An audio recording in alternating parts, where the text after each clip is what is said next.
«¿Qué clase de basura sin valor me diste?», dijo mi padre. Y luego me abofeteó frente a 30 invitados que sostenían copas de champán, la noche de su cumpleaños número 55, en una casa que yo había fregado de rodillas desde el amanecer. Salí corriendo por la puerta principal con nada más que una mochila y un moretón en la mejilla.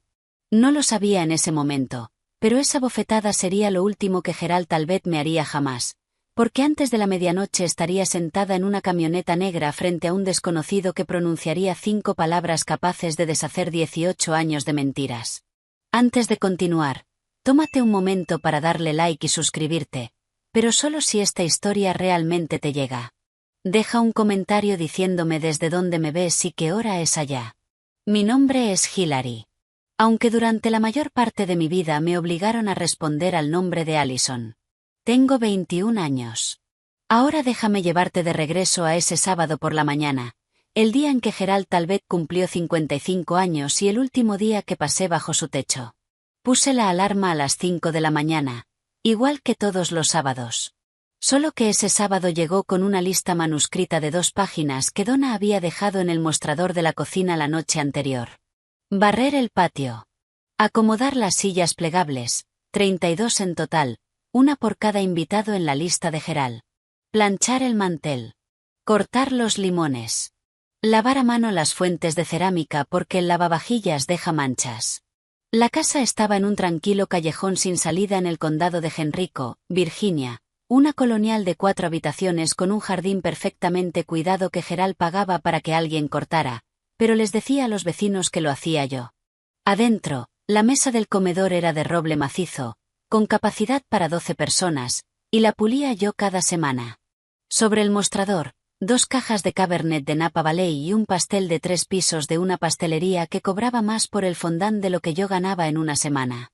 Mi cuarto estaba en la planta baja, no en el sótano terminado, sino en el closet de almacenamiento junto al calentador de agua. Sin ventana. Un colchón individual que Gerald había rescatado de la acera cuando yo tenía 9 años. Una cobija de lana que olía a cartón húmedo sin importar cuántas veces la lavara. El cuarto de Megan estaba arriba. Cama queen, pantalla plana, un tocador rodeado de esos focos de camerino. Tenía 23 años y seguía viviendo en casa. Seguía teniendo su tarjeta de crédito vinculada a la cuenta de Gerald. Todavía no había aprendido a hervir un huevo, porque para eso estaba yo. Había pasado 3 meses ahorrando para el regalo de Gerald, una billetera de cuero genuino, de una tienda departamental del centro. $84, que no suenan a mucho a menos que estés ganando $11 por hora fregando moldes en un restaurante llamado Rosie's.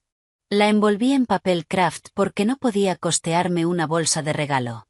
No lo sabía, parada ahí en esa cocina a las 5 de la mañana con harina en las manos, que la billetera sería lo último que le daría a ese hombre. Gerald bajó a las 10. Polo Ralph Lauren, el del logo grande del jinete, azul cielo, pantalones de lino con pliegues afilados como navajas, una colonia tan densa que me llegó antes que él. Recorrió el patio como un general inspeccionando sus tropas, movió un racimo de globos 6 centímetros a la izquierda, miró las rodajas de limón que yo había acomodado en la jarra de agua y dijo sin mirarme, «Están disparejas. Hazlas de nuevo». Donna apareció al mediodía, con el cabello recién peinado, aretes de perla, un vestido de lino de Ann Taylor que había pedido en línea y me había mandado a planchar con vapor. Inspeccionó la cocina, pasó un dedo por el mostrador y le susurró algo a Gerald que se suponía que yo no debía escuchar, pero escuché. «Solo te compró algo barato. Prepárate».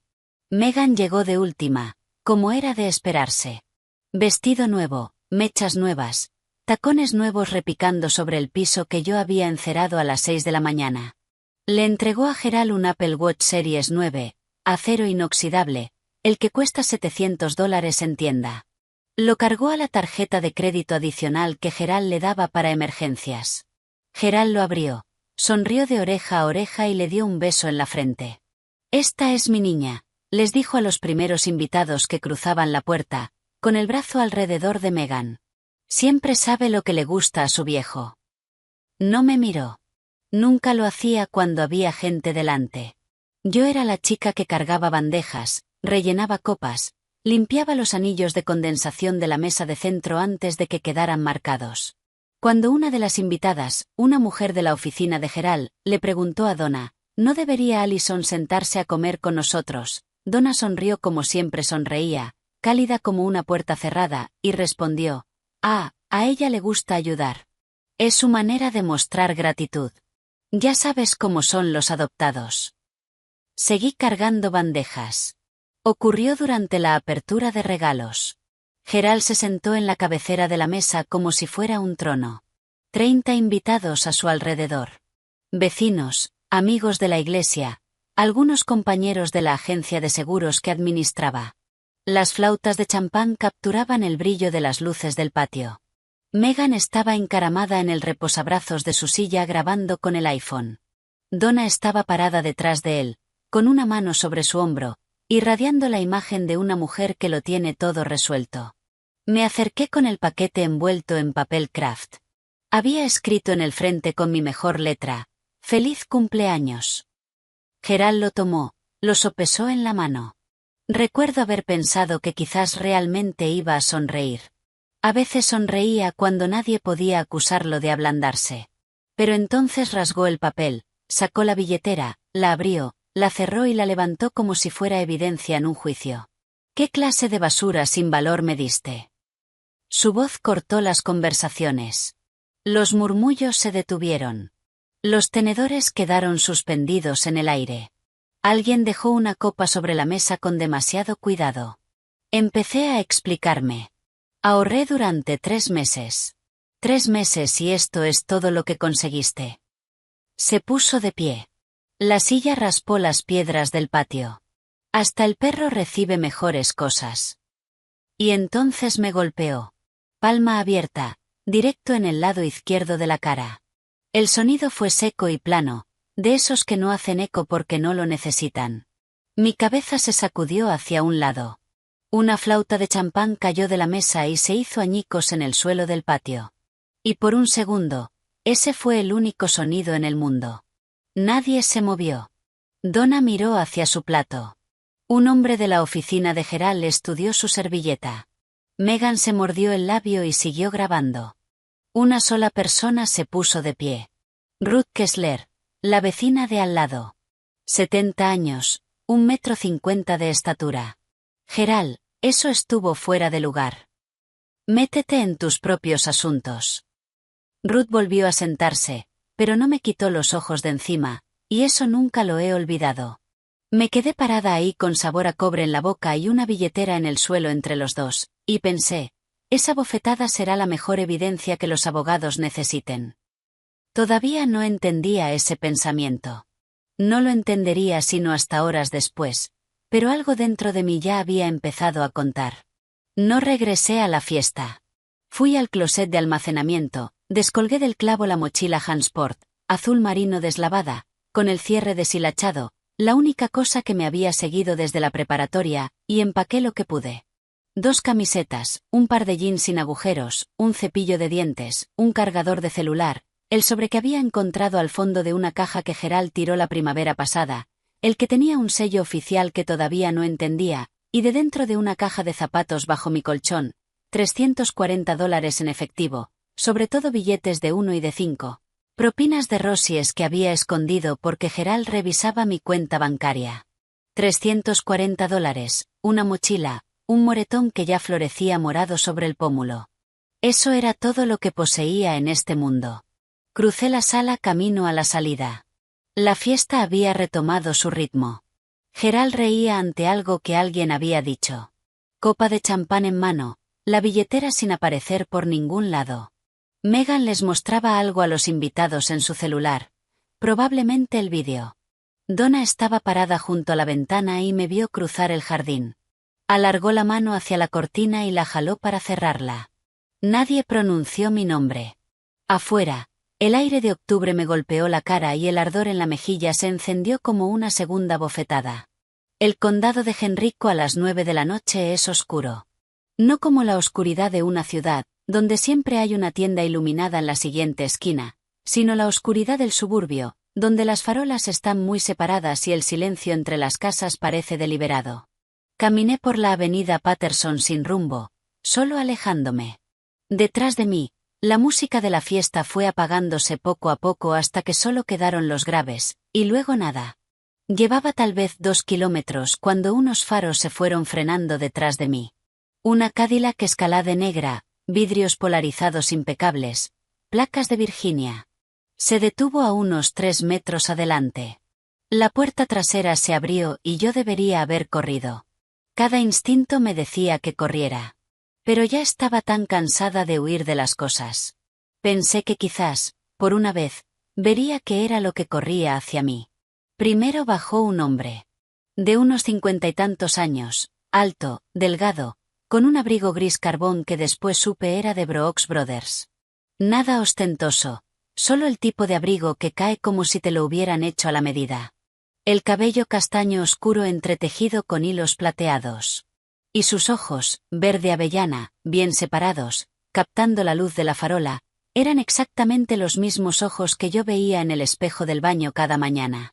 Detrás de él, una mujer más baja, de cabello rojo, facciones definidas, con un portafolios de cuero como si acabara de salir de un tribunal. Mantuvo la distancia. Profesional. Atenta. Las manos del hombre temblaban. Podía verlo incluso en la oscuridad. Disculpa que te asuste, dijo. La voz se le quebró en la segunda palabra. Me llamo Richard Biddeford y creo que soy tu padre biológico. Retrocedí un paso. Mis hombros chocaron contra el poste de un buzón. Eso no es posible. Mis padres biológicos no me querían. Eso fue lo que me dijeron.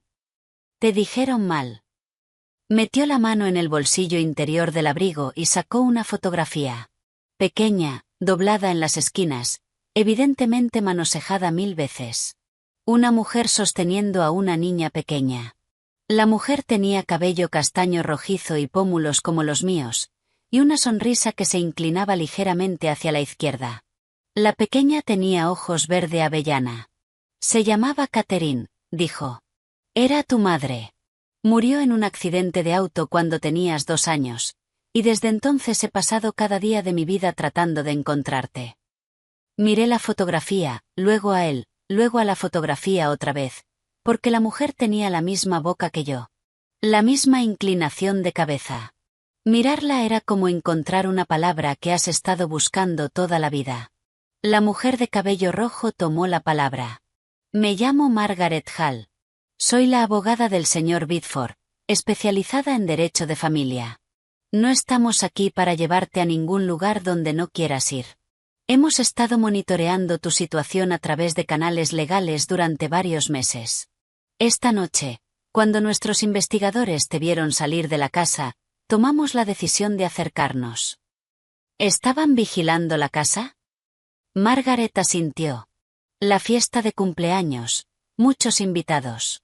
Era la oportunidad más segura para confirmar tu identidad visualmente. Hizo una pausa.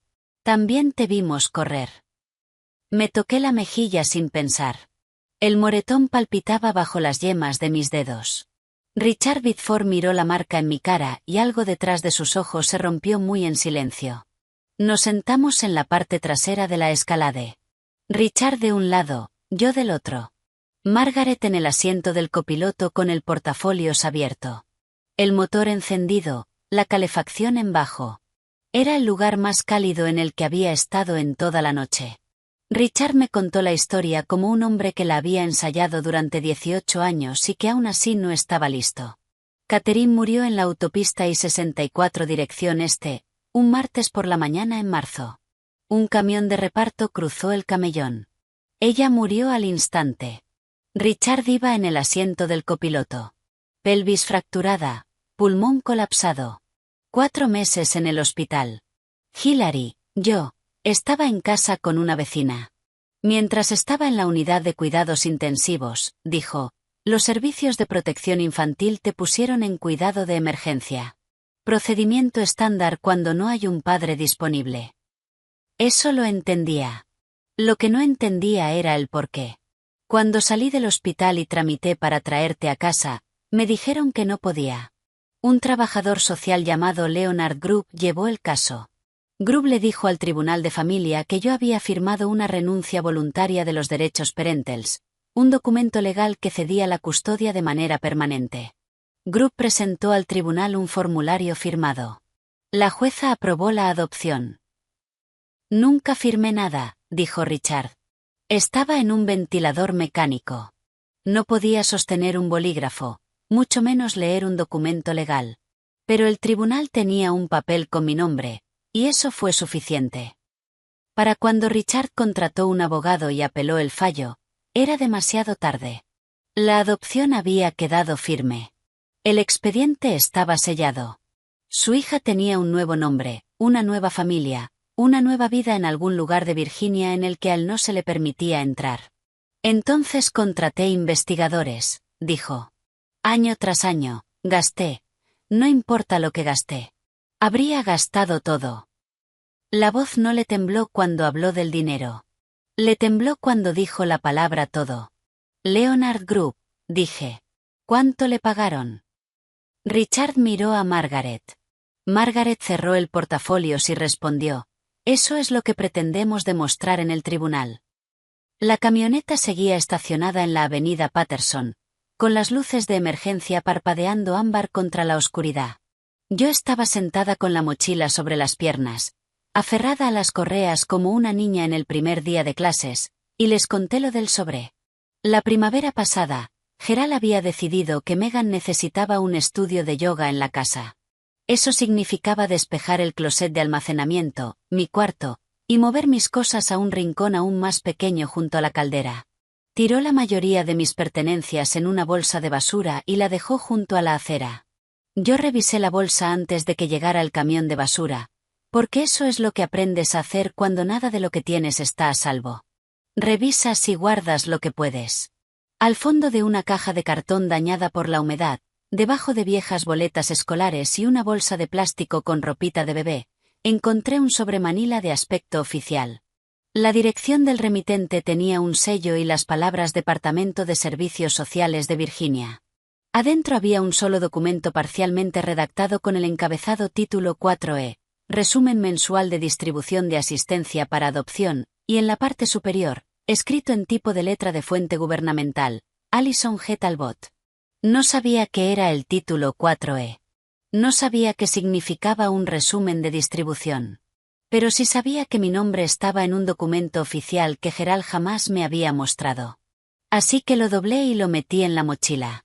Lo había cargado durante 6 meses sin entender bien por qué. Lo saqué ahora y se lo entregué a Margaret.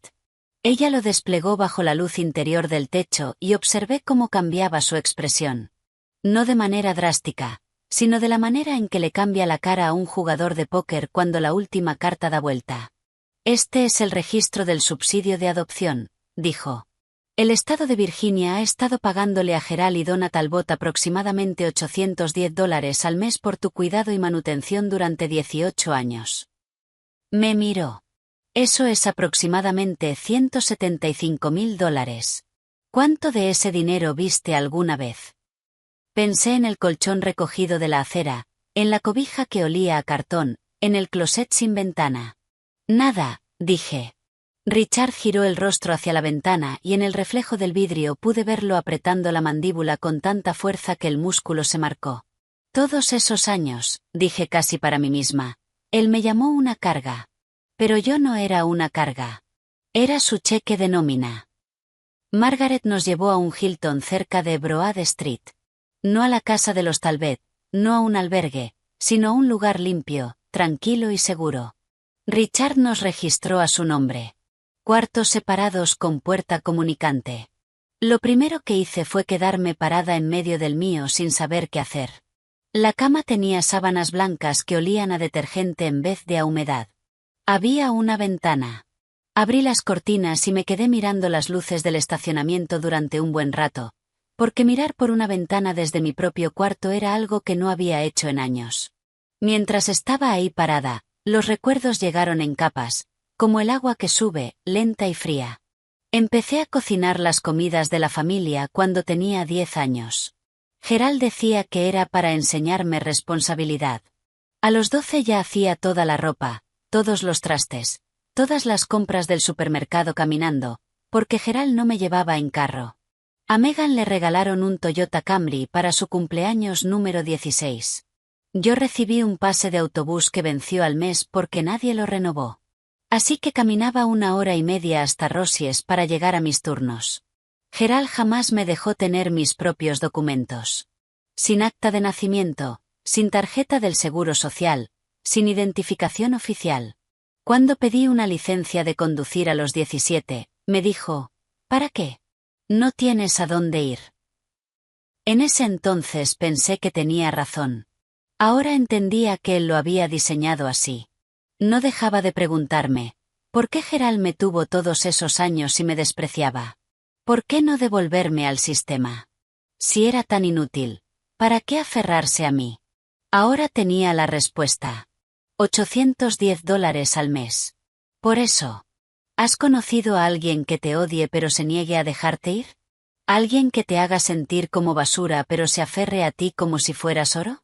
Si es así, cuéntame en los comentarios, porque creo que ya sabes cómo se hace ese cálculo. La voz de Donna resonaba en mi cabeza como siempre lo hacía. Dulce y filosa como jugo de limón en una herida. Gratitud, Allison.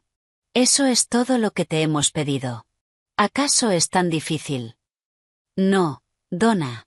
Lo difícil fue darme cuenta de que le había dado las gracias a gente que me estaba robando. Déjame regresar 2 semanas antes de la fiesta, antes de la bofetada, antes de todo esto. Porque la verdad es que Gerald ya me había mostrado quién era. Yo todavía no tenía palabras para nombrarlo. Era un martes por la tarde. Gerald me llamó a su estudio en casa, el cuarto al que nadie entraba sin permiso. Escritorio de caoba, sillón de cuero con respaldo alto, un estante de libros de pasta dura que nunca había leído, acomodados por color. Estaba sentado detrás del escritorio como un juez, con una carpeta manila abierta frente a él. Siéntate, dijo. No toma asiento. Siéntate. Deslizó un documento hacia mí. 10, quizás 12 páginas, letra apretada, una pestaña azul de firma asomando por abajo. Es un acuerdo voluntario, dijo. Establece que tú eliges permanecer bajo mi tutela porque no estás financiera ni emocionalmente preparada para vivir de manera independiente. Fírmalo. Lo tomé. La mayor parte del lenguaje era impenetrable, considerando que la dependiente reconoce que la vida independiente presenta un riesgo financiero y psicológico excesivo. Pero una cláusula en la página 4 la entendí perfectamente. El acuerdo autorizaba a Gerald a seguir administrando todos los beneficios estatales y federales asociados con el cuidado de la dependiente. Quería que yo firmara mi propio subsidio otra vez, esta vez de manera voluntaria con mi firma de adulta, para que él pudiera seguir cobrando incluso después de que yo saliera del sistema. ¿Para qué necesito firmar esto?, pregunté. La expresión de Gerald no cambió. Porque sin esta familia, estás en la calle. No tienes título. No tienes ahorros. Ni siquiera tienes identificación. Así que vas a firmar esto, y lo vas a hacer antes de mi cumpleaños. Considéralo tu regalo para mí. No firmé. Pedí más tiempo. Gerald no dijo nada. Solo cerró la carpeta y la guardó en el cajón del escritorio. Con calma, de la manera en que guardas un arma cargada en una caja fuerte. Por eso me golpeó en la fiesta.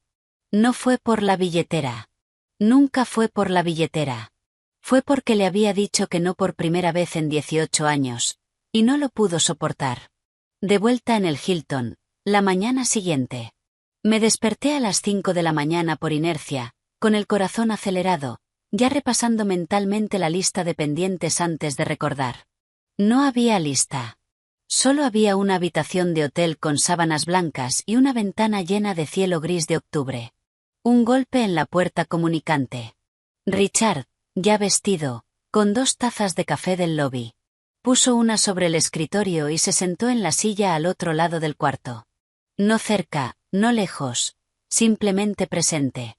Como si temiera que si se movía demasiado rápido, yo volvería a desaparecer. Margaret llegó a las 8 con una bolsa de ropa. Adentro, un par de jeans nuevos y un suéter de cachemira color crema, todavía con etiqueta. Algo limpio que ponerte, dijo, práctica como siempre. Me los llevé al baño, me los puse y me miré en el espejo durante un buen rato. Era la primera vez en mi vida que usaba algo que nadie más había usado antes. Cuando salí, los ojos de Richard se enrojecieron en los bordes, pero no lloró. Solo asintió y dijo, Catherine tenía esa misma expresión. Como si estuviera decidiendo si podía confiar en el espejo. Me senté en el borde de la cama y dije lo que había estado pensando toda la noche. Necesito pruebas. No la foto, no la historia. Necesito una prueba de ADN. Si eres quien dices ser, la ciencia lo va a confirmar. Y si no lo eres, también necesito saberlo. Richard no parpadeó. Por supuesto. Margaret ya localizó un laboratorio acreditado en Richmond. Podemos ir hoy. Ninguna vacilación. Ninguna ofensa. Ningún juego de culpas. Solo, por supuesto. Había pasado 21 años en una casa donde hacer una pregunta se interpretaba como un ataque personal. Y aquí estaba un hombre que respondía como si las preguntas fueran lo más natural del mundo. Me he pasado la vida entera haciendo lo que me dicen, dije. Si voy a confiar en ti, será porque yo lo decidí, no porque no tuviera a dónde más ir. Richard dejó su café. Así es exactamente como debe ser. El laboratorio era un edificio de ladrillo bajo en la calle Kerry, limpio, clínico, de luz fluorescente. Una técnica con uniforme hizo el hisopado en el interior de mi mejilla. Luego etiquetaron los tubos y nos dijeron que los resultados tardarían entre 3 y 5 días hábiles. 5 días. Había esperado 21 años para saber quién era yo. 5 más se sentían como aguantar la respiración bajo el agua. Mientras esperábamos, Richard trajo cosas al hotel. No regalos, no como los regalos que Gerald daba como transacciones con condiciones, sino fragmentos. Un álbum de fotografías. Catherine embarazada, riendo en una hamaca del porche, con una mano sobre el vientre. Catherine sosteniendo a una recién nacida con un gorro rosa. Richard, Catherine y la bebé frente a un bungalow de ladrillo en el Fan District de Richmond, con una puerta roja. La bebé tenía ojos verde avellana desde entonces. Esa es la casa a la que llegaste, dijo Richard. Todavía es mía. No pude venderla. Estudié cada fotografía como si fuera un documento que debía memorizar para un examen. La cara de mi madre, sus manos, la manera en que se paraba, ligeramente ladeada, con el peso en el pie izquierdo. Igual que yo cuando no estoy pensando en ello. Es hermosa, dije. Te pareces exactamente a ella, dijo él. Sobre todo los ojos. Al quinto día llamó Margaret. Estaba sentada en la cama del hotel con el álbum abierto en una foto de Catherine soplando las velas de un pastel cuando sonó mi celular. 99.998% de probabilidad de paternidad, dijo Margaret. Está confirmado. Richard Bitford es tu padre biológico. No dije nada durante un momento. Solo sostuve el teléfono y miré la fotografía y sentí que algo se abría en mi pecho. No se rompió, no se hizo añicos, sino que se abrió de la manera en que se abre una puerta cuando alguien finalmente gira el picaporte desde el otro lado. 99.998%. Un número. Pero para mí era la primera prueba en 21 años de que no era un accidente que nadie había querido. La voz de Margaret volvió al teléfono, firme y precisa. Ahora tenemos suficiente. El siguiente paso es el tribunal de familia. Lo que supe después llegó a través de los expedientes del tribunal, del testimonio de Ruth Kessler y de los mensajes de texto que Donna eventualmente le entregaría a Margaret. La mañana siguiente a la fiesta, Gerald llamó a la policía del condado de Henrico y me reportó como desaparecida. No porque estuviera preocupado, sino porque estaba calculando. El oficial que respondió buscó mi información y le dijo a Gerald lo que no quería escuchar. Tenía 21 años. Era una adulta legalmente. Si me había ido por voluntad propia, no había caso de persona desaparecida que abrir. No se fue por voluntad propia, le dijo Gerald al oficial. Tiene problemas mentales.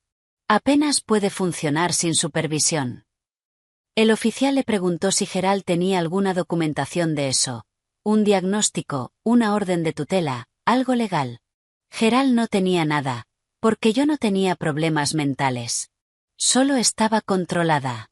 Esa noche, según los mensajes de texto de Donna, los que ella entregaría después como evidencia, Gerald caminó de un lado a otro de la sala durante 3 horas. Donna estaba sentada en el sofá escribiendo lo que le dictaba.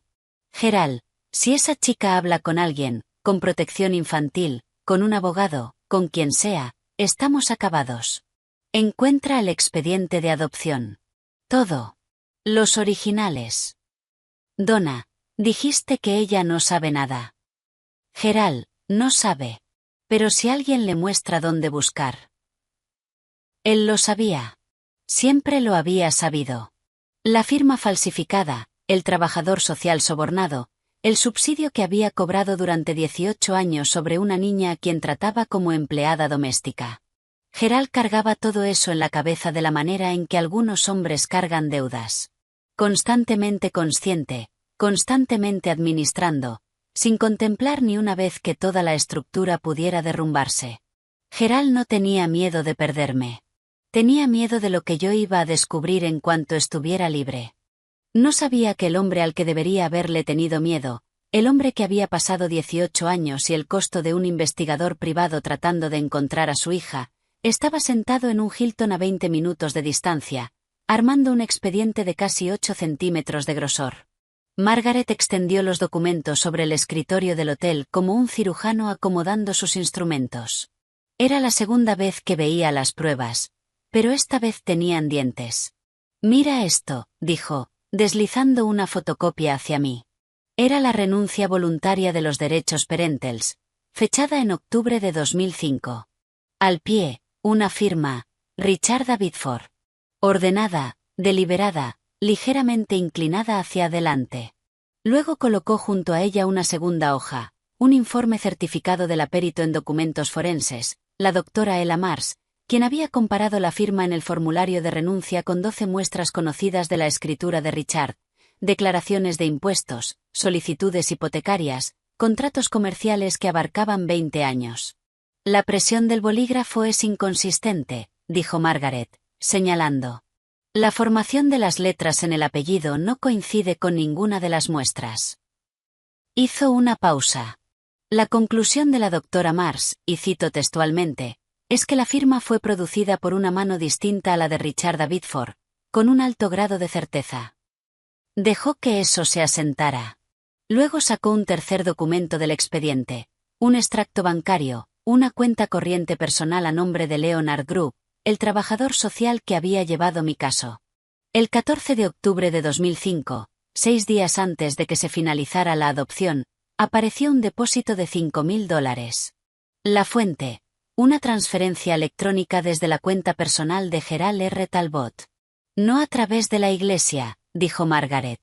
No a través de ninguna organización de caridad. De cuenta a cuenta, directamente. Una semana antes de que se aprobara la adopción. Me quedé mirando los números. $5.000. Eso era lo que había costado toda mi identidad. Mi nombre, mi padre, mi infancia. Cambiados por el precio de un carro usado. Richard estaba sentado al otro lado del cuarto, con los brazos cruzados y la mandíbula tensa. Ya había visto esos documentos antes, pero verme a mí verlos era algo diferente. Podía notarlo por la manera en que respiraba, poco profundo y cuidadoso, como un hombre que intenta no romper algo apretándolo demasiado fuerte. ¿Entonces la adopción puede deshacerse?, pregunté. Margaret cerró el expediente. Bajo la ley de Virginia, una adopción obtenida mediante fraude, incluyendo un consentimiento falsificado, puede declararse nula. Sí, puede deshacerse. 2 días antes de la fecha en el tribunal, llegó una carta a la recepción del Hilton dirigida a mí. Alison Talbot, no Hilary Biddeford, porque Gerald todavía se negaba a creer que yo tuviera algún otro nombre. Adentro había una sola página en el papel con membrete de la agencia de seguros de Gerald, escrita a mano, y una fotografía. Yo a los 3 años, sentada en las piernas de Gerald en la sala de la casa del callejón sin salida, con un vestido rosa que no recuerdo haber tenido. Él sonreía. Yo sonreía. Parecía una familia. La carta decía: Allison, no sé quién es este hombre ni qué te ha dicho, pero no es tu padre. Es un desconocido que se está aprovechando de una joven confundida. Nosotros somos tu familia. Hemos sido tu familia durante 18 años. Vuelve a casa. Podemos arreglar esto. Te perdono por haberte ido. Papá. La leí 3 veces. La palabra perdono me golpeó diferente cada vez. Primero como una puerta que se abre, luego como una cerradura que hace clic, luego como una mano que aprieta mi muñeca. Me perdonaba por haberme ido después de haberme golpeado. Me senté en el borde de la cama del hotel y sentí que el cuarto se inclinaba. 18 años de condicionamiento no se apagan porque una prueba de ADN diga 99.998%. En algún lugar dentro de mí, una voz que había cargado desde la infancia susurró: ¿y si Gerald tiene razón? ¿Y si todo esto es un engaño? ¿Y si Richard también quiere algo de ti? Miré a Richard, que estaba leyendo en la silla junto a la ventana, y dije: ¿cómo sé que no eres igual que él? ¿Cómo sé que no me vas a usar para algo más? Dejó el libro. No pareció herido. Pareció un hombre que entendía exactamente por qué estaba preguntando. No lo sabes, dijo. Todavía no. Y no voy a intentar convencerte con palabras. Porque las palabras son baratas.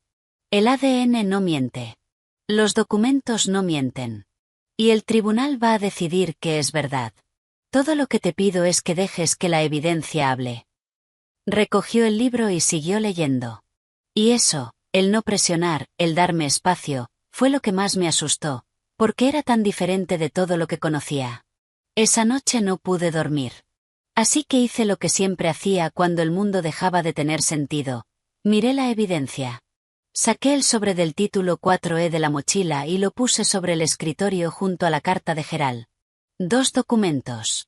Uno del estado de Virginia confirmando que Gerald recibía $810 al mes para cuidarme. Uno de Gerald afirmando que era mi familia. Si Gerald me amaba, ¿por qué dormí en un closet de almacenamiento? Si Gerald me amaba, ¿por qué no tenía acta de nacimiento, tarjeta del Seguro Social, ningún documento de identificación con mi nombre? Si Gerald me amaba, ¿por qué el acuerdo de tutela que me intentó hacer firmar estaba diseñado para mantener el flujo del subsidio, no para mantenerme segura? La respuesta estaba en los números. Siempre había estado en los números. Gerald no me amaba. Gerald me facturaba. Llamé a Margaret a las 11 de la noche. Contestó al segundo timbrazo, lo que me dijo que estaba esperando esa llamada. Voy a ir al tribunal, dije. No porque confíe en Richard. No del todo, todavía no. Sino porque merezco saber la verdad. Me la he ganado. Con eso es suficiente, dijo ella. La tarde siguiente llegó al hotel Derek Simmons, de unos 40 y tantos años, mandíbula cuadrada, serio, trabajador social del Departamento de Servicios Sociales de Virginia asignado para revisar la petición de Richard. Me preguntó sobre mis condiciones de vida mientras crecía. Le hablé del closet, de los quehaceres, de los documentos que nunca tuve, del aislamiento. Escribió todo en una libreta pequeña. Y cuando terminé, no dijo lo siento ni eso debió haber sido muy difícil. Dijo, lo que describes, si está corroborado por los registros, constituye negligencia, y el componente financiero constituye explotación de los fondos de asistencia para adopción. Luego me miró y agregó en voz más baja, esto no se trata solo de que tu adopción fuera fraudulenta, señorita Bitford. Se trata de un sistema que debía protegerte y no lo hizo. No estoy eligiendo a Richard sobre Gerald, me dije a mí misma mientras Derek se iba. Estoy eligiendo la verdad sobre la mentira en la que he vivido. Yo no presencié esta parte directamente. Salió a la luz después, pedazo por pedazo, a través del testimonio de Donna y los mensajes de texto que entregó. Pero la voy a contar tal como ocurrió, porque necesitas entender quién creía Gerald que iba a enfrentar en ese tribunal. La noche antes de la audiencia, Gerald estaba sentado en la mesa del comedor, la misma mesa de roble que yo había pulido cada semana durante 18 años, ensayando su testimonio con su abogado. No un abogado de la talla de Margaret, un abogado generalista de una oficina en un local comercial que cobraba por media hora y nunca había llevado un caso de fraude en adopción en su vida. Tengo todos los documentos, dijo Gerald. Firmados, sellados, validados por el tribunal. He sido miembro de la primera iglesia bautista durante 22 años. Entreno béisbol infantil. Todo el mundo en esta comunidad sabe quién soy. Donna, sentada frente a él, se aventuró a preguntar, ¿y el sobre del subsidio? ¿Qué pasa si preguntan por el dinero? Gerald no levantó la vista. Nadie audita eso. Estamos bien. Megan pasó por ahí de camino a la cocina y preguntó con voz aburrida, sin mayor curiosidad, la voz de alguien cuyo mayor problema era una conexión lenta a Internet. Si Allison no vuelve, ¿puedo convertir su cuarto en un closet? Gerald tampoco le respondió. Ya estaba redactando mentalmente su declaración inicial, la que pronunciaría ante una jueza para explicar qué hombre tan generoso y temeroso de Dios había sido al acoger a una niña que nadie más quería. No sabía que la jueza iba a tener ante sí un expediente de casi 8 centímetros de grosor con firmas falsificadas, registros de soborno y un informe de perito forense. No sabía que la chica a la que había criado para guardar silencio por fin había encontrado su voz. No sabía que el hombre sentado al otro lado del pasillo sería el padre cuyo nombre alguien había falsificado 18 años atrás. Gerald entró a ese tribunal como un hombre que nunca había perdido. Estaba a punto de aprender cómo se ve la derrota. La mañana de la audiencia, Margaret convirtió la sala de conferencias del hotel en un cuarto de guerra. Había reservado una mesa para 6 y la cubrió con 5 pilas de documentos, cada una marcada con pestañas de colores. Yo estaba sentada en un extremo con una taza de café enfriándose en las manos, y ella me guió a través del caso como un general que repasa un plan de batalla. Tranquila, precisa, sin dejar nada al azar. Pila 1, dijo, tocando la primera. Resultados del ADN. Laboratorio acreditado. Cadena de custodia documentada. 99.998% de probabilidad. Irrefutable. Pila 2. El análisis forense de escritura de la doctora Elaine Mars. La firma en el formulario de renuncia no es de Richard. Su informe tiene 46 páginas, pero la conclusión es una sola oración. Pila 3. Registros financieros obtenidos a través de nuestra petición al Departamento de Servicios Sociales de Virginia. Gerald y Donna Talbot recibieron $810 mensuales en asistencia para adopción del título 4E durante aproximadamente 216 meses. Total, $174.960. La evaluación de Derek Simmons confirma que los fondos no se destinaron a tu bienestar. Pila 4. El informe completo de Derek. Hallazgos de negligencia infantil. Sin registros médicos después de los 14 años. Sin documentos de identificación personal en tu poder. Condiciones de vida incompatibles con el propósito de los fondos de asistencia para adopción. Pila 5. Hizo una pausa. Una declaración jurada de Ruth Kessler, tu exvecina. Acordó testificar que fue testigo de patrones continuos de trato desigual y que presenció personalmente cómo Gerald te golpeó en la fiesta de cumpleaños. Ruth. 70 años, 1,50 m, la única persona en ese patio que se había puesto de pie. No había vuelto a hablar con ella desde esa noche, pero ella sí había hablado con Margaret, y no había dudado. ¿Tengo que decir algo en el tribunal?, pregunté. Margaret me miró. Solo si tú quieres. Los documentos hablan por sí mismos. Richard, sentado en el otro extremo de la mesa, no había dicho una sola palabra durante todo el resumen. Ahora habló, solo una vez. Lo que sea que pase ahí adentro, ya ganaste. Eres libre. Miré las 5 pilas sobre la mesa. Una vida entera de mentiras desarmada en carpetas con pestañas. Y pensé, no, todavía no he ganado. Pero estoy a punto de hacerlo. Esa tarde Richard me llevó a Banana Republic, no porque importara la ropa, sino porque dijo, deberías entrar a ese salón viéndote exactamente como quien eres. Alguien que merece ser escuchada. Me probé un blazer azul marino, una blusa blanca de seda, pantalones gris carbón. Me paré frente al espejo del probador y miré a la persona que me miraba de vuelta. Tenía los hombros rectos, los ojos claros y el aspecto de alguien que podría sentarse en una mesa de reuniones, no llevar bandejas a una.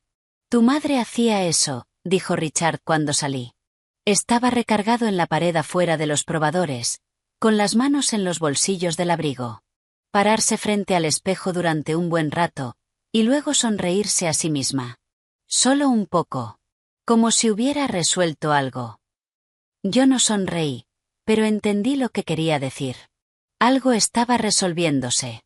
De regreso en el carro, Richard señaló un bungalow de ladrillo en una calle arbolada del Fan District. Puerta delantera roja, persianas blancas, una hamaca del porche quieta en el aire de octubre. «Esa es la casa», dijo. «La de las fotos». La miré por la ventana, la casa en la que nací, la casa de la que me sacaron, y no sentí el dolor que esperaba. Sentí algo más quieto, una especie de reconocimiento que se instala en el cuerpo en vez de en la mente. Esa noche, la noche antes de la audiencia, me senté en la cama del hotel y escribí en una libreta que había comprado en la farmacia de enfrente. No un discurso, no un plan, solo una línea para mí misma. Pase lo que pase mañana, nunca voy a volver a ese cuarto de almacenamiento. Nunca más voy a responder a un nombre que no es el mío.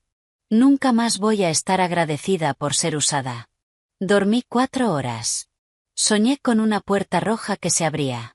Tribunal de Familia de Richmond, un martes por la mañana a finales de octubre. El edificio era de ladrillo federal antiguo, entrada con columnas, pasillos con pisos que hacían eco con cada paso como si el edificio quisiera que supieras quién se acercaba. Llegué a las 8:30 con Richard a mi izquierda y Margaret a mi derecha. Derek Simmons unos pasos atrás cargando una caja de archivos llena de registros. Blazer azul marino, blusa blanca, cabello recogido en un chongo bajo. Sin joyas. No tenía ninguna. Pero mis manos estaban firmes y mi espalda, recta.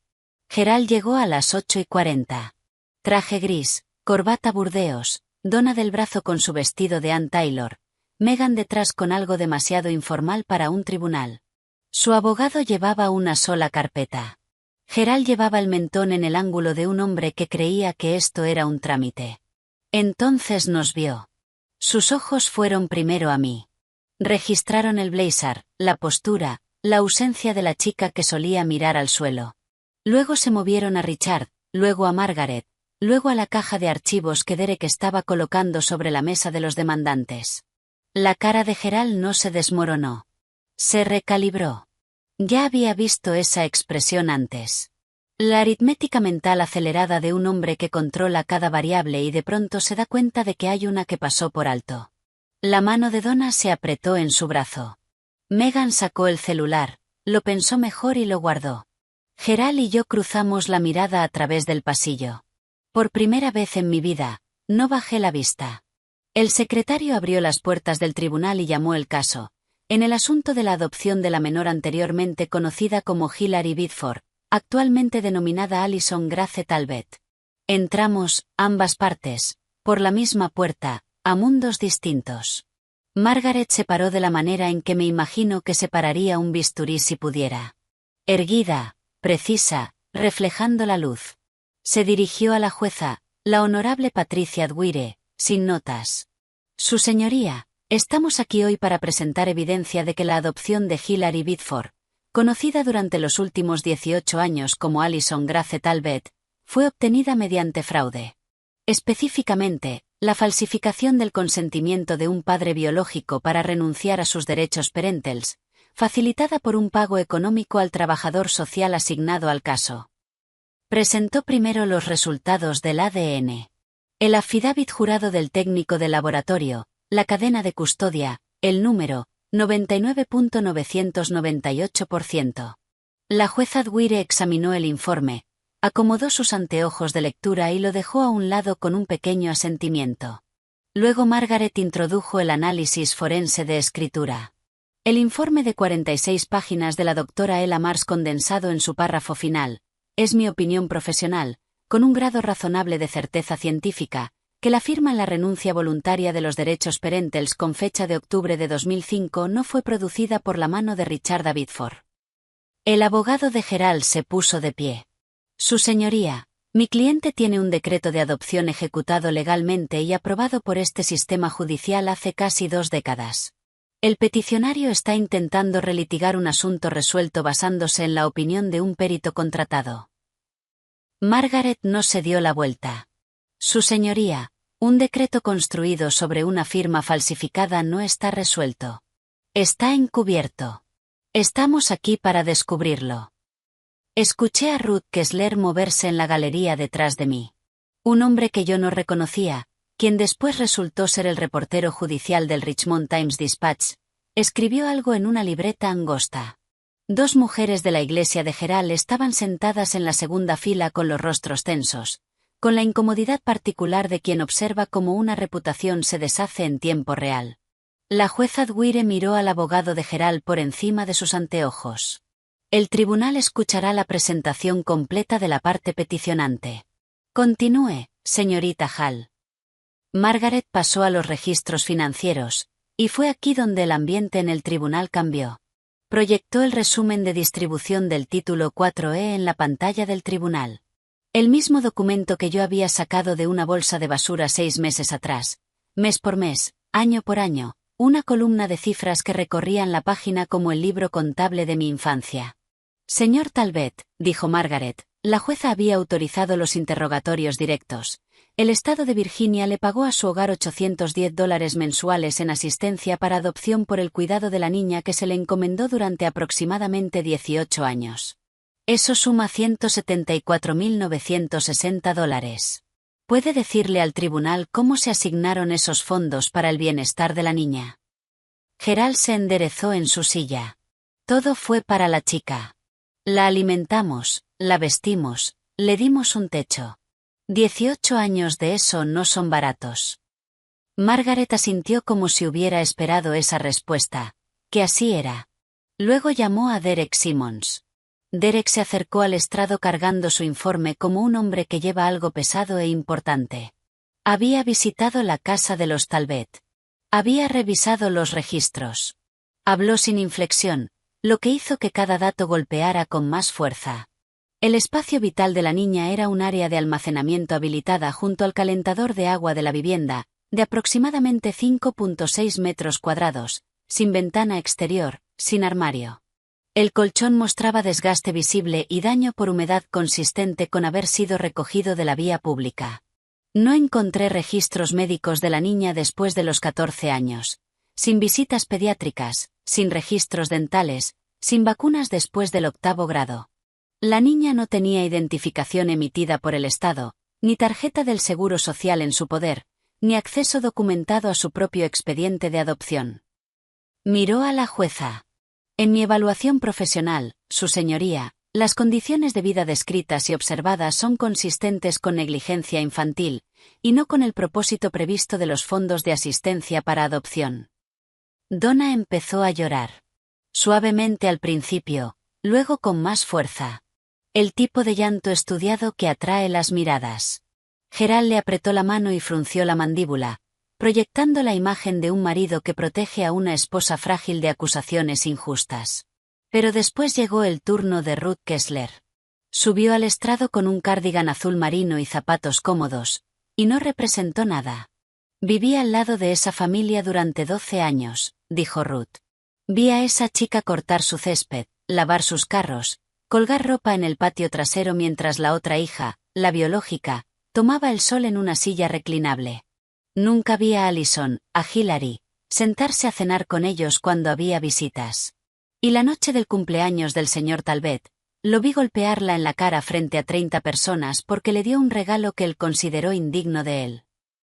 El tribunal quedó en silencio de la manera en que una sala enmudece cuando todos los que están ahí recalculan lo que creían saber. Margaret esperó a que Ruth bajara del estrado y luego se volvió hacia Gerald. Señor Talbot, ¿conoce usted a un hombre llamado Leonard Grubb? Gerald no parpadeó. No. Margaret sacó una fotografía impresa en papel fotográfico con la fecha marcada en la esquina. 2 hombres parados junto a una mesa plegable en un evento al aire libre. Uno era Gerald, 10 años más joven, polo, plato de cartón en mano. El otro era un hombre delgado con lentes y una credencial del Departamento de Servicios Sociales de Virginia colgada al cuello. Esta foto fue tomada en el día de campo comunitario de la primera iglesia bautista en junio de 2004, dijo Margaret. Un año antes de que se finalizara la adopción. El hombre a su lado es Leonard Grubb, el trabajador social asignado al caso de Hilary Bidford.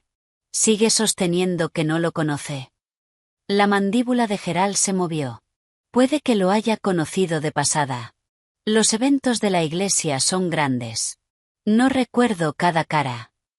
Suficiente para recordar mandarle $5,000. Margaret colocó el extracto bancario en el proyector. La cuenta corriente personal de Gerald. 14 de octubre de 2005. Transferencia electrónica. Destinatario: Leonard M. Grubb. ¿Puede explicar este pago? Eso fue una donación para la iglesia. Fue una contribución comunitaria.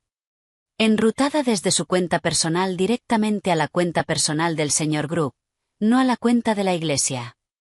Gerald se giró hacia su abogado, quien estudiaba la superficie de la mesa con la intensidad de un hombre buscando una salida ahí. No llegó ninguna objeción. Le di todo a esa chica. La voz de Gerald se quebró hacia arriba, afilada como una bofetada. Ya estaba de pie, con una mano plana sobre la mesa. 18 años, una casa, comida, ¿y así me lo agradecen? Aparece un estafador y de repente soy el villano. Señor Talbot. La voz de la jueza Dwyer fue baja y definitiva. Siéntese. Ahora. Se sentó, pero la sala ya había escuchado todo, la máscara quebrándose, el privilegio desbordándose. En la galería, las mujeres de la iglesia miraban hacia su regazo. La pluma del reportero judicial se movía más rápido. Margaret se volvió hacia la jueza con la compostura de alguien que acababa de ver a su oponente hacer su trabajo por ella. Su señoría, solicitamos que el tribunal tome nota de la caracterización que hace el señor Talbot de su papel como padre, algo que él dio y por lo cual espera un pago. Eso no es ser padre. Eso es una transacción. Margaret me miró. La noche anterior le había dicho que quería hablar. No porque el caso lo necesitara, los documentos eran suficientes, sino porque había guardado silencio durante 21 años, y hay cosas que necesitan ser dichas por la persona que las vivió. Su señoría, la hija del peticionante quisiera dirigirse al tribunal si usted lo permite. La jueza Dwyer asintió. Puede proceder. Me puse de pie. Blazer azul marino, blusa blanca, manos a los lados. Miré a la jueza, no a Gerald, porque esto no era para él. Su señoría, no estoy aquí por venganza. La palabra flotó en el aire un momento y la dejé estar. Estoy aquí porque durante 21 años no supe quién era yo. No sabía mi propio nombre. No conocía la cara de mi madre. No sabía que alguien me estaba buscando, ni que los papeles que me pusieron en esa casa estaban construidos sobre una firma falsificada. Hice una pausa. Respiré. El señor Talbot dijo que me lo dio todo. Así se veía ese todo, un closet de almacenamiento sin ventana. Un colchón recogido de la acera. Sin visitas al médico después de los 14 años. Sin identificación, sin acta de nacimiento. No supe mi número del seguro social sino hasta hace 2 semanas. Trabajé en esa casa desde que tenía 8 años. Cocinando, limpiando, lavando ropa. Y todos los días me decían que debía estar agradecida, que sin ellos no era nada. Mi voz no se quebró. Había decidido que no iba a quebrarse. Me golpeó en su fiesta de cumpleaños porque le di una billetera que había tardado 3 meses en comprar. Pero la verdad es que me golpeó porque no quise firmar un papel que le daba control continuo sobre mi vida. Eso era lo que era yo para él. No una hija. Una línea en un presupuesto. Miré a la jueza. No le estoy pidiendo a este tribunal que castigue a Gerald Talbot. Le estoy pidiendo que diga la verdad. Porque me la merezco. Cada niño en el sistema se la merece. Me senté. El silencio en la sala fue absoluto. Ruth Kessler lloraba en silencio, con el llanto de verdad. El reportero había dejado de escribir y solo me miraba. Richard estaba perfectamente inmóvil con las manos entrelazadas sobre la mesa, pero podía ver los nudillos blancos. Cuando me puse de pie en ese tribunal, recuerdo haber pensado, ¿por qué tardé 21 años en decir algo tan sencillo? ¿Alguna vez has guardado algo dentro durante tanto tiempo que cuando por fin lo dices en voz alta te sorprende que fueran solo unas pocas oraciones, que todo ese peso cupiera en tan pocas palabras? Si sabes cómo se siente eso, cuéntame en los comentarios, porque creo que es algo que no se le puede explicar a quien no lo ha cargado. Lo que pasó después nadie lo esperaba. Mucho menos Gerald. Donna se puso de pie. No desde el estrado, nadie la había llamado. Se levantó del banco de los demandados, se alisó el frente del vestido de Ann Taylor de la manera en que lo alisaba todo, y dijo con una voz que temblaba como un cable a punto de reventar: «Su señoría, necesito decir algo». Gerald le agarró la muñeca. «Donna, siéntate». Ella se soltó. Era la primera vez que la veía soltarse de algo. «Yo escribí el cheque», dijo Donna. El rímel ya se le corría, pero no era el llanto estudiado de antes. Esto era diferente. Crudo, feo, del tipo que no le importa el público. $5.000 para Leonard Group. Gerald me dijo que era para agilizar el proceso de adopción. Escribí el cheque de nuestra cuenta conjunta, y lo sabía. Sabía lo que significaba. El abogado de Gerald se llevó la cabeza a las manos. Gerald se puso rojo desde el cuello hacia arriba, un carmesí oscuro y moteado que nunca le había visto. «Está mintiendo», dijo Gerald. «Está confundida. Se está protegiendo a sí misma». «Me estoy protegiendo a mí misma». La voz de Donna se quebró, aguda y desesperada.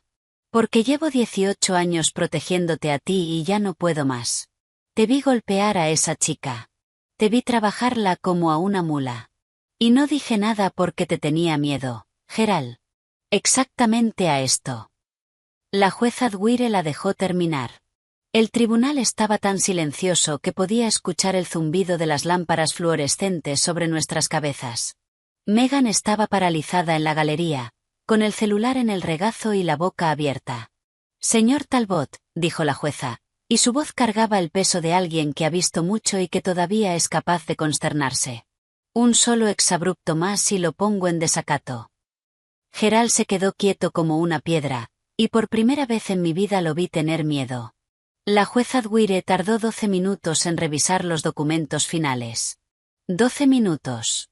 Lo sé porque miraba el reloj de la pared del tribunal, el analógico de los de antes, con un segundero que hace tic-tac en vez de barrer, y conté cada vuelta. Cuando levantó la vista, no se dirigió primero a Gerald. Se dirigió a mí. «Señorita Biddeford». Y usaré ese nombre ahora porque la evidencia ante este tribunal así lo impone. El tribunal ha revisado la petición, el análisis forense de escritura, los registros financieros, el testimonio del trabajador social y de la testigo vecina, los resultados del ADN y la declaración que la señora Talbot hizo de manera voluntaria. Se quitó los anteojos. La evidencia no admite ambigüedad. La renuncia voluntaria de los derechos parentales presentada en octubre de 2005 contiene una firma que ha sido determinada por análisis forense certificado como fraudulenta. El padre biológico, Richard Biddeford, nunca consintió la terminación de sus derechos parentales. La adopción que siguió fue, por lo tanto, construida sobre una base de falsificación, y según la evidencia financiera presentada, facilitada por un pago directo al trabajador social asignado al caso. Se volvió hacia Gerald. Estaba sentado rígidamente erguido, con la corbata todavía anudada, las manos planas sobre la mesa, un hombre sosteniendo la postura de la autoridad mientras la autoridad se le escapaba.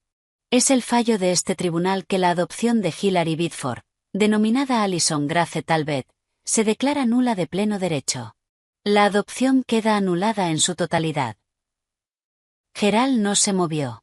Asimismo, el tribunal ordena a Gerald y Donna Talbot la restitución total de todos los fondos de asistencia para adopción del título 4E recibidos, por un total de $174.960, al estado de Virginia. Donna emitió un sonido que no era exactamente una palabra.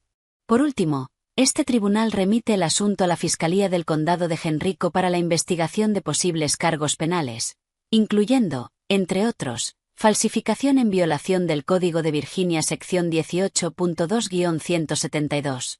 Fraude en relación con asistencia pública y negligencia infantil bajo la sección 18.2-371.1. La jueza dejó sus papeles sobre la mesa.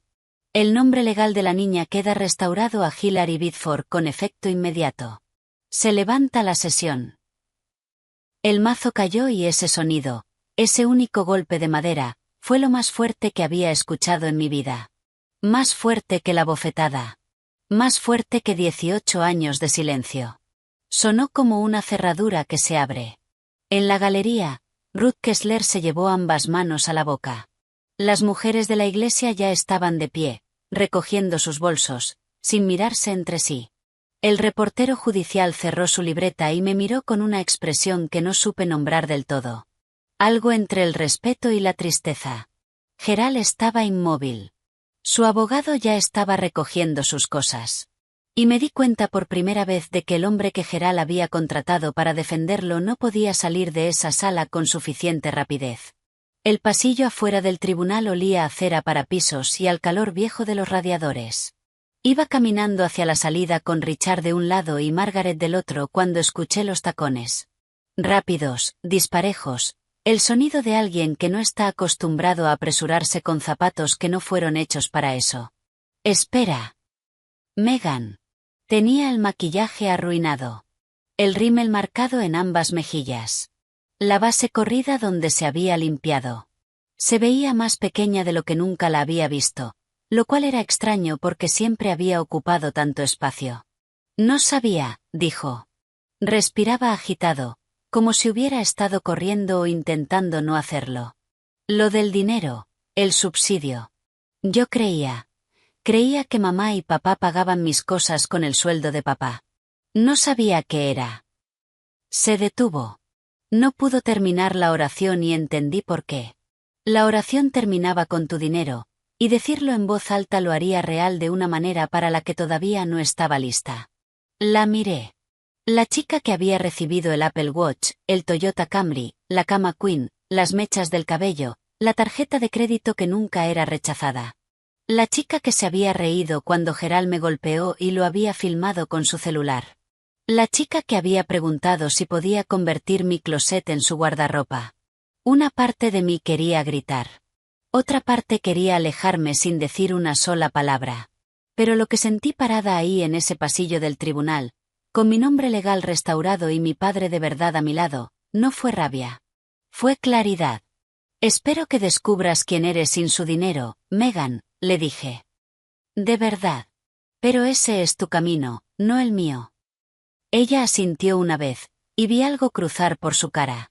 No exactamente culpa, sino el principio de ella, la fisura antes de la fractura.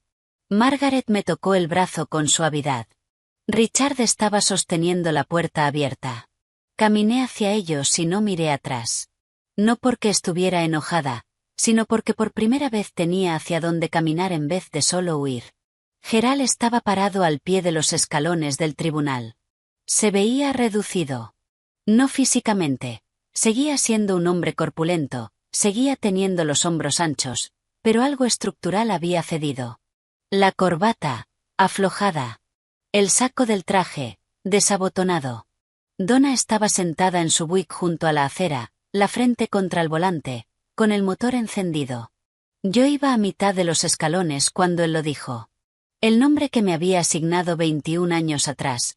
El nombre que una jueza acababa de tachar del registro. Allison. Me detuve.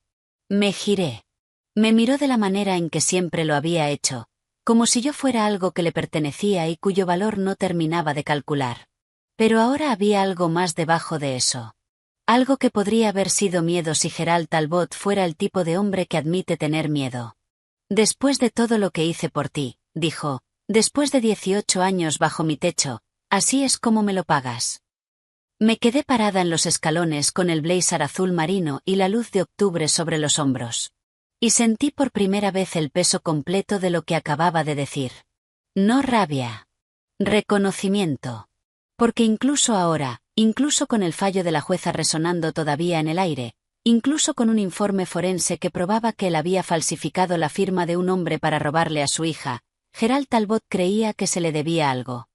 Me llamo Hilary, dije. Y tú no hiciste nada por mí. Me lo hiciste todo a mí. Y ya se acabó. Me giré y bajé el resto de los escalones. Richard estaba esperando junto a la escalade con la puerta abierta. No dijo nada. No hacía falta. Solo sostuvo la puerta de la manera en que sostienes una puerta para alguien a quien llevas 18 años esperando abrirle una puerta. Subí, la puerta se cerró, y lo último que vi por la ventana polarizada fue a Gerald Talbot parado solo en los escalones del tribunal, con el saco abierto, viendo cómo su inversión se alejaba. 6 meses después. Aquí es donde estoy ahora. Vivo en Richmond, no en la casa del Fan District con la puerta roja, aunque Richard me la ofreció. Tengo un apartamento cerca de la calle Grey, un estudio con ventanas altas que dejan entrar mucha luz por la mañana. A veces me quedo parada ahí un momento antes de empezar el día. Las ventanas fueron lo primero que busqué cuando salí a buscar departamento. Pasé 18 años en un cuarto sin ninguna. Ahora necesito ver el cielo cuando me despierto. Estoy estudiando para el examen de equivalencia de preparatoria. También estoy inscrita en el programa culinario del Colegio Comunitario Reynolds, lo cual es irónico, lo sé. Gerald me hizo cocinar todas las comidas durante 18 años y ahora yo lo estoy eligiendo. Pero esa es la diferencia, ¿verdad?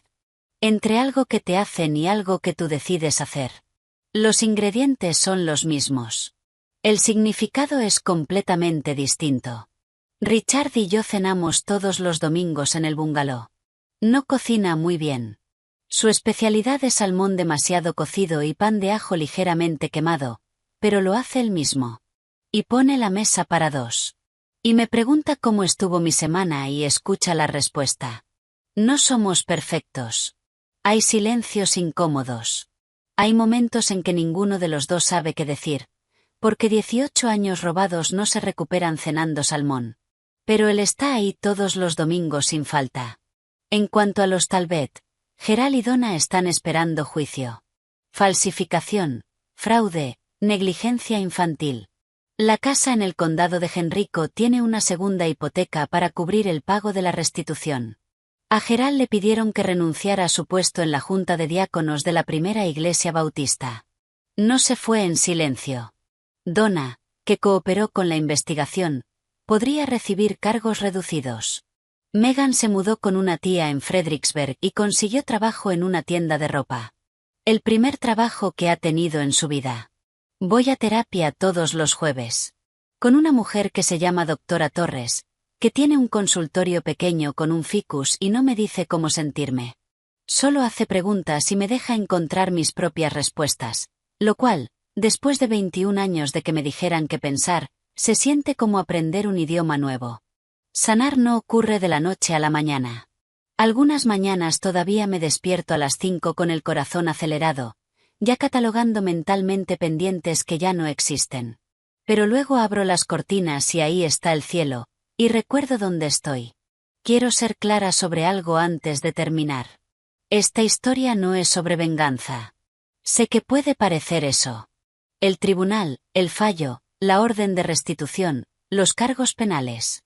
Pero venganza significaría que quiero que Gerald sufra como sufrí yo, y eso no lo quiero. Lo que quiero es que rinda cuentas. Esas son cosas distintas.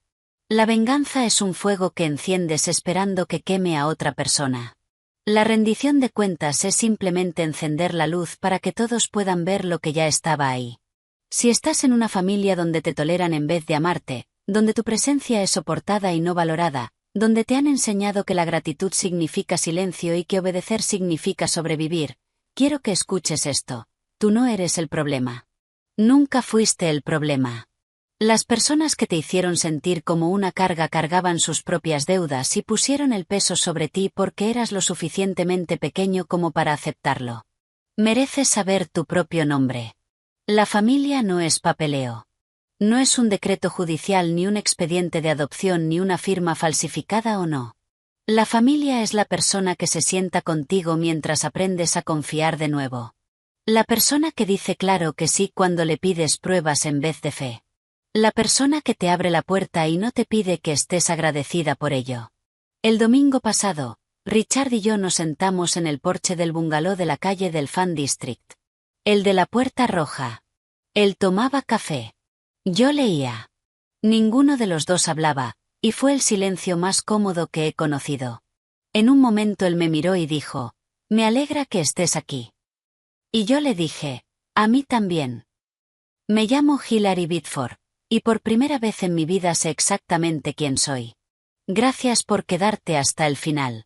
Si esta historia te hizo sentir algo, enojo, alivio, reconocimiento, o simplemente la comprensión silenciosa de que también has estado en un cuarto así, escríbelo en los comentarios. Los leo todos. Y si quieres escuchar lo que le pasó a una mujer a quien sus suegros echaron de la casa en Nochebuena, esa historia está en la descripción aquí abajo. Dale clic. Te lo prometo, no te va a arrepentir. Hasta la próxima. Cuídense mucho. Y si alguien todavía te está diciendo que deberías estar agradecida por ser maltratada, tienes permiso de dejar de escucharlo.